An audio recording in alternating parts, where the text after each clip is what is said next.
لا یستحی من الحق، کہ اللہ تعالیٰ حق بات بیان کرنے سے حیا نہیں کرتے۔ حدیث میں بھی بعض ایسے مسائل کو اللہ کے رسول نے بیان کیا ہے صلی اللہ علیہ وسلم نے جو بظاہر حیا کے خلاف ہیں، مگر اس لیے بیان کیا کہ اگر آپ صلی اللہ علیہ وسلم بیان نہ کرتے تو لوگ ان بے شرمی کے کاموں میں مبتلا ہو جاتے۔ اسی وجہ سے میں بھی ہمت کر رہا ہوں کہ ایک اور ایسا گناہ جس میں لوگ مبتلا ہیں اور وہ ہے حیا کے خلاف، مگر ہے بہرحال شریعت کا مسئلہ اور لوگ اس میں گناہ میں مبتلا بھی ہیں، اس لیے بتانا ضروری ہے۔ وہ یہ ہے کہ لوگ شادی کے بعد بھی آج کی نوجوان نسل زوجہ سے، بیوی سے غیر فطری طریقے سے ہم بستری کرتے ہیں۔ انٹرنیٹ پہ بےہودہ فلمیں دیکھتے ہیں تو جو چیز انگریزوں کی دیکھ رہے ہیں کہ ان کے کلچر آہستہ آہستہ میڈیا کے ذریعے ہمارے معاشرے میں بھی آ رہا ہے۔ اللہ کے رسول صلی اللہ علیہ وسلم نے لعنت فرمائی ہے، ایک روایت میں ہے کہ اللہ اس کی طرف دیکھے گا نہیں کہ جو اپنی زوجہ سے پچھلے راستے سے ہم بستری کرے گا۔ یہ بیماری بھی، یہ گندگی بھی لوگوں میں پھیلتی جا رہی ہے، خاص طور پہ جن کو لڑکوں سے بدفعلی کی عادت پڑ جائے تو وہ زوجہ سے فطری راستے سے ہم بستری نہیں کرتے۔ اللہ نے فرمایا کہ نساؤکم حرث لکم، یہ تمہاری زوجات ہیں، بیویاں ہیں، یہ نسل بڑھانے کے لیے ہیں۔ تو اسی راستے میں انسان اپنی خواہش کو پوری کر سکتا ہے جس راستے سے نسل بڑھتی ہے، اس کے علاوہ کسی اور راستے سے اپنی خواہش کو پورا کرنا یہ حرام ہے، گناہ کبیرہ ہے، گندگی ہے۔ ہمارے پاس کیسز آتے ہیں، ایک پاک دامن لڑکی کی شادی ہوتی ہے، لڑکا بھی بظاہر بڑا نیک، لیکن کیا ہے، لڑکا چونکہ ٹھرکی ہوتا ہے، شہوت کا درندہ ہوتا ہے، تو وہ یہ نہیں دیکھتا کہ میں اپنی بری خواہش مٹانے کے لیے میں اپنی زوجہ کو غیر فطری طریقے پر مجبور کیسے کر سکتا ہوں، تو مجبور کرتا ہے پھر اپنی بیوی۔ اس میں جو عورتیں زیادہ پاک دامن نہیں ہو، نیک نہ ہو، یا ان کو یہ ڈر ہو کہ طلاق ہو گئی تو ہم کہاں جائیں گے، وہ پھر اپنے شوہر کے ساتھ اسی غیر فطری طریقے پر آمادہ ہو جاتی ہیں، اور اس کا عذاب اور اس کا وبال یہ ہوتا ہے کہ کچھ دنوں میں ان کو بھی اسی کی لت پڑ جاتی ہے۔ انسان جب بھی کوئی غیر فطری راستہ اختیار کرتا ہے، آخرت کا عذاب تو بعد میں، دنیا کا عذاب یہ آتا ہے کہ پھر اس کو لذت فطرت میں آتی نہیں ہے، تو جو راستہ اللہ نے رکھا اس میں اس کو لذت نہیں آئے گی، وہ گندگی میں ہی گھسنے کی کوشش کرے گا، اس کی بھی فطرت خراب ہو جاتی ہے، اور جس کے ساتھ یہ بدفعلی کی جائے اس کی بھی فطرت خراب ہو جاتی ہے، وہ بھی پھر کسی کے قابل نہیں رہتے۔ تو اپنے جان پر رحم کرنا چاہیے۔ ہم انسان ہیں، ہم درندے نہیں ہیں، ہم گھوڑے نہیں ہیں، ہم گدھے نہیں ہیں، ہم جانور نہیں ہیں، ہم انگریز نہیں ہیں۔ انگریز نے تو حیا اور شرم کی تمام حدود کو توڑ دیا ہے، وہ تو درندے بن چکے ہیں۔ ہم تو درندے نہیں ہیں، ہم تو حلال کھاتے ہیں، پاک صاف رہنے کی کوشش کرتے ہیں، تو ہم ان کی جو کلچر دیکھ کے ہم ویسے درندے بننے کی کوشش کیوں کریں؟ تو یہ بہت بڑا وبال ہے، بہت بڑی برائی ہے جو ہمارے معاشرے میں آہستہ آہستہ جڑ پکڑتی جا رہی ہے، اور اس سے بیماریاں بھی پھیلتی ہیں۔ غیر فطری طریقہ ہے، بیماریاں بھی پھیلتی۔ ایسے کیسز آتے ہیں کہ جناب وہ مرد مجبور کر رہا ہے بیوی کو، اور وہ بیوی جو ہے ساتھ نہیں دیتی تو پھر اس کو طلاق کی دھمکیاں دیتے ہیں، ایسے کیسز بھی آتے ہیں۔ اور یہ بھی آتا ہے کہ مرد جب اپنی بیوی کو غیر فطری طریقے پر مجبور کرتا ہے، بیوی آمادہ نہیں ہوتی، تو مرد پھر یہ دھمکی دیتا ہے کہ بھائی میری خواہش تو تم سے پوری ہوتی نہیں ہے، پھر میں دوسروں کے پاس جاؤں گا۔ تو یاد رکھیں، جس عورت کا شوہر یہ دھمکی دے اس کو کہ میں زنا کروں گا اگر تم نے میری خواہش پوری نہیں کی غیر فطری طریقے سے، تو عورت اپنے شوہر سے کہہ دے کہ جاؤ تم کہیں اور جا کے منہ کالا کرو، تمہاری فطرت میں گندگی ہے تو یہ مجھے گندا بنانے کی کوشش نہ کرو، اس کو زنا کرنے دیں، وہ اللہ آخرت میں اس سے بھگتے گا۔ ہر بیماری کا اللہ نے علاج رکھا ہے۔ اللہ کے رسول صلی اللہ علیہ وسلم نے فرمایا، صحیح بخاری کی حدیث، ما انزل اللہ من داء الا انزل له دواء، کوئی بیماری ایسی نہیں ہے جو اللہ نے نازل کی ہو اور اس کے لیے دوا نہ رکھی ہو دنیا میں۔ تو اگر کسی کو ایسی لت پڑ گئی ہے غیر فطری کام کی تو اس کو چاہیے کہ وہ اپنا علاج کرائے، ڈاکٹر سے بھی رابطہ کرے، اور سب سے بڑا علاج یہ ہے کہ کچھ وقت صبر کرے گا، چھوڑ دے گا کچھ عرصے کے لیے، تو خود بخود آہستہ آہستہ صحیح ہو جائے گا۔ ایک آدمی شراب کا عادی ہے، ایک علاج تو یہ کہ ڈاکٹروں سے رابطہ کرے، بہترین علاج کے چھوڑ دے، کتنے دن تڑپے گا؟ ایک دن، دو دن، تین دن، چار دن، ایک ہفتہ، دو ہفتہ، بہت زیادہ سال ہو جائے گا نا، اس کے بعد خود بخود ٹھیک ہو جائے گا۔ سگریٹ کا عادی ہے، چھوڑ دے گا، تو کتنے لوگ ہم نے دیکھے ہیں دن میں 20 سگریٹ پیتے تھے، چھوڑنے پر آئے تو بالکل ایک دم چھوڑ دی انہوں نے، آہستہ آہستہ کر کے چھوڑ دی، لیکن تکلیف ہوئی مگر عادی ہو گئے۔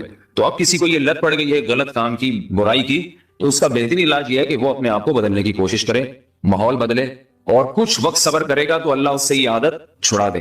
نہیں کی، صبر نہیں کیا اس نے، بری سی گندگی میں موت واقع ہوگی، پھر آخرت کا عذاب بہت سخت، نسلیں برباد ہو جاتی ہیں اس عمل سے انسان کی۔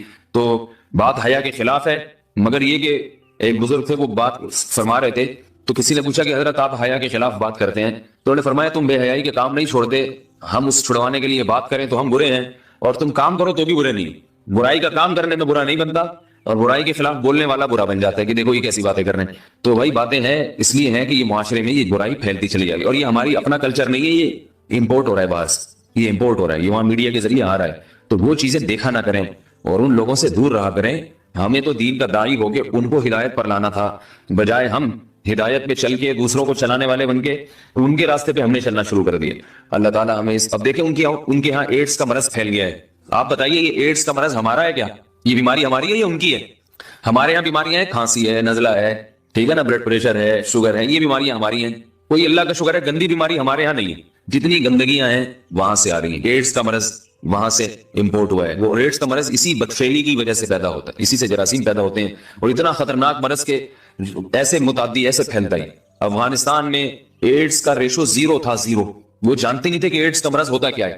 جب سے امریکن آرمی، برطانیہ آرمی افغانستان میں آئی ہے، فوجی آئے ہیں، افغانوں میں ایڈس کا مرض پھیل گیا ہے. پورے وہاں بدفعلیاں شروع کر دی ہیں.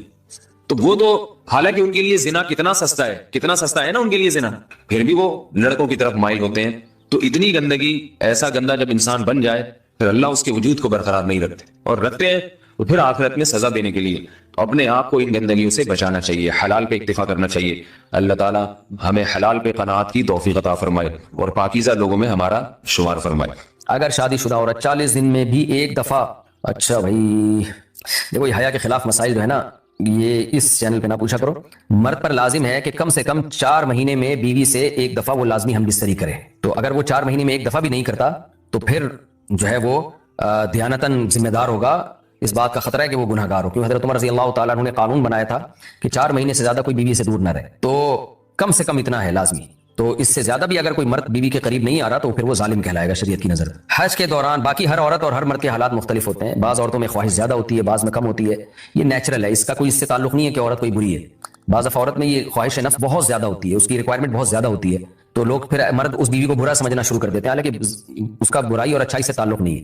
جیسے مردوں میں صحت کے لحاظ سے اور ان کے جو مینٹل ہیلتھ ہے اس کے لحاظ سے مردوں میں فرق ہوتا ہے، کسی میں خواہش بہت زیادہ ہوتی ہے، کسی میں کم ہوتی ہے. تو اس طرح خواتین میں بھی ہوتی ہے، بہت سی پاک دامن عورتیں ہوتی ہیں لیکن ان میں ڈیزائرز بہت زیادہ ہوتی ہے. تو یہ سب کی الگ الگ اللہ نے فطرت بنائی ہے. تو میاں بیوی اس کو ایک دوسرے کو بہتر سمجھ سکتے ہیں کہ کس کی کیا ڈیزائرز ہیں. بہرحال اگر مرد میں عورت کی ڈیزائرز پوری کرنے کی طاقت نہیں ہے، عورت میں بہت زیادہ ڈیزائرز ہیں، مرد میں کم ہے، تو ایسی صورت میں عورت پھر مرد سے طلاق مانگ سکتی ہے کہ بھائی میں سیٹسفائی نہیں ہو پا رہی ہوں اور میری ریکوائرمنٹ زیادہ ہے. تو مرد اگر طلاق دے دے تو اچھی بات ہے، نہیں دے تو پھر عورت کو چاہیے اسی کے ساتھ گزارا کرے. ہاں اگر 4 مہینے تک بھی مرد بیوی کے پاس نہیں آتا ہے تو پھر مرد پر لازم ہے کہ عورت کے مطالبے پر اس کو وہ چھوڑ دے، کیونکہ پھر تو جوان عورت کو بہرحال گناہ کا خطرہ ہے. جسمانی تعلق نہ رہنے سے نکاح پر اثر. لاہور سے نے پوچھا اگر میاں بیوی کا آپس میں کوئی جسمانی تعلق نہ ہو تو کیا نکاح پہ کوئی فرق پڑے گا؟ نہیں، اس سے کوئی فرق نہیں پڑتا. جب تک شوہر طلاق نہیں دے گا نکاح ختم نہیں ہوگا. یا اگر شوہر جان بوجھ کر بیوی کا حق ادا نہیں کرتا اور 4 مہینے سے زیادہ اس سے ریلیشن قائم نہیں کرتا اور بیوی بھی جوان ہے، اس کو گناہ کا خطرہ ہے، تو پھر وہ عدالت میں کیس کر سکتی ہے، اور پھر اس کا ایک پروسیس ہے کس طرح سے نکاح ختم ہوگا، تو اس پروسیس کو فالو کر سکتی ہے وہ. تو خلاصہ یہ ہے کہ شوہر گناہ گار تو ہوگا کہ اس میں طاقت بھی ہے اور بیوی بھی جوان ہے، تو کیوں اس کا حق ادا نہیں کر رہا، لیکن نکاح خود بخود ختم نہیں ہو جاتا. بیوی بچوں سے کتنا عرصہ دور رہ سکتے ہیں؟ بندہ کام کی وجہ سے 2 سال ملک سے باہر رہتا ہے، کوشش کے باوجود چھٹی نہیں ملتی. کیا اتنی دیر بیوی بچوں سے دور رہنا جائز ہے؟ نامعلوم. بھائی دیکھیں، ایک تو ہے حضرت عمر رضی اللہ تعالیٰ عنہ کا مشہور واقعہ ہے کہ آپ نے کچھ خواتین سے پوچھا تھا کہ عورت کتنا صبر کر سکتی ہے مرد کے بغیر، تو بعض صحابیات نے بتایا کہ 4 مہینے. تو حضرت عمر نے قانون بنایا کہ جو مجاہدین محاذ جنگ پہ لڑ رہے ہیں 4 مہینے سے زیادہ دور اپنی بیویوں سے نہیں رہ سکتے. تو اس اصول کا تقاضا یہ ہے کہ وہ زمانہ بھی پاک دامنی کا زمانہ تھا، نیک لوگ تھے، تو اصول یہی ہے کہ 4 مہینے انتہا ہے عورت کے صبر کی. تو ایک نارمل عورت کے لیے اس سے زیادہ صبر کرنا مشکل ہوتا ہے، تو اس لیے بہتر یہی ہے، قانون یہی ہے کہ 4 مہینے سے زیادہ دور نہیں رہنا چاہیے. اور قرآن نے بھی یہ حکم دیا ہے کہ اگر کوئی قسم اٹھا لے کہ بیوی کے پاس نہیں جائے گا، قسم اٹھا لے، ایسے ہی نہیں بلکہ قسم اٹھا کے، تو پھر 4 مہینے میں طلاق واقع ہو جاتی ہے. بعض فقہا کے نزدیک عورت کو طلاق کا اختیار ہو جاتا ہے عدالت کے ذریعے، بعض کے نزدیک ہو جاتی ہے طلاق. تو اس سے بھی پتہ چلتا ہے، قرآن سے بھی اشارہ ملتا ہے کہ 4 مہینے جو ہے یہ ایک انتہائی مدت ہے ایک نارمل عورت کے لیے. تو اس زمانے میں تو اس کی اہمیت اور زیادہ بڑھ گئی ہے. وجہ اس کی ہے کہ بے حیائی، موبائل، انٹرنیٹ پر بیہودہ چیزیں، یہ سب چیزیں انسان کی شہوت کو بڑھاتی ہیں، مرد کی بھی اور عورت کی بھی. تو اس لیے بھائی میں تو آپ کو مشورہ نہیں دے سکتا کہ آپ 2 سال بیوی سے دور رہیں. میں بدگمان نہیں ہو رہا، بہت سے لوگ 4 سال دور رہتے ہیں، ان کی بیویاں بھی پاک دامنی کے ساتھ زندگی گزارتی ہیں، خود بھی بڑے نیک شریف بن کے زندگی گزارتے ہیں. بہت سے ایسے لوگ الحمدللہ ہمارے معاشرے میں ہیں. لیکن بہرحال اس کلچر کو، اس رواج کو فروغ نہیں دیا جا سکتا، اس کو اپریشیٹ نہیں کیا جا سکتا شریعت کے لحاظ سے بھی، عقل کے لحاظ سے بھی. 2 سال تک مرد کے لیے صبر کرنا کتنا مشکل کام ہے. وہ کھا بھی رہا ہے انڈے پراٹھے اور جناب کھانا پینا اسی اسٹائل میں چل رہا ہے، یا تو روزے رکھ کے اپنے آپ کو آدھا کر دیا اس نے. تو سوال عورت کے ساتھ مرد کا بھی تو ہے نا. مرد نے تو قوت اور شہوت اللہ نے اور بھی زیادہ رکھی ہے، تو وہ کیسے صبر کرے گا؟ مرد کی جو قوت برداشت ہے وہ فقہا نے اور اطباء نے بیان کی 1 مہینہ ہے. تو 2 سال تک بیوی سے دور ہیں. میں پھر بھی بتا دوں، میں بدگمان نہیں ہو رہا کہ جو دور ہیں آپ ان کے بارے میں برا سوچنا شروع کر دیں، لیکن بہرحال یہ اپنے آپ کو فتنوں میں ڈالنے کے مترادف ہے. اس لیے ایسی جاب نہ کریں. 2 سال تک بیوی سے دور ہیں، یا تو بیوی کو ساتھ لے کر جائیں یا بیوی کے ساتھ ہی رہیں. کہیں ادھر ہی کم پیسوں میں انسان گزارا کر لے بیوی بچوں کے ساتھ.